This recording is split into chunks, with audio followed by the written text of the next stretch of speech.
তুমি না তওবা করেছিলে? তুমি না শুধুমাত্র আল্লাহর জন্য সবকিছু ছেড়ে দিয়েছিলে? বুঝতে পেরেছিলে কোথায় তোমার আসল ঠিকানা? ভুলে গেছো? আবার কোন পাপ তোমায় গ্রাস করে নিল? তুমি তো সেই যে নিজের পাপের প্রতি অনুতপ্ত হয়ে সিজদায় পড়ে অঝরে কেঁদেছিলে। তাহলে আবার কেন দুনিয়ার ধোঁকায় পড়ে গেলে?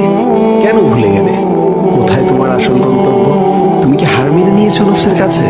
তুমি এত দুর্বল, ভুলে গেছো তুমি কার বান্দা? কে তোমার রব? তোমার রব তো সর্বশক্তিমান। সর্বশক্তিমানের বান্দা আবার কখনো দুর্বল হয় নাকি? মৃত্যু পর্যন্ত লড়ে যাও তুমি। শয়তানকে দেখিয়ে দাও তোমার ইমানের পাওয়ার। শয়তানের ধোকায় পড়ে অনেক পাপ করে ফেলেছো, তাই নিরাশ হয়ে গেছো তুমি, তাই না? তুমি কি জানো না তোমার রব কতটা মহান? তিনি তো তোমাকে ক্ষমা করার জন্য অপেক্ষা করছেন। তাই ফিরে আসো সেই রবের দুয়ারে, যার দুয়ার কখনো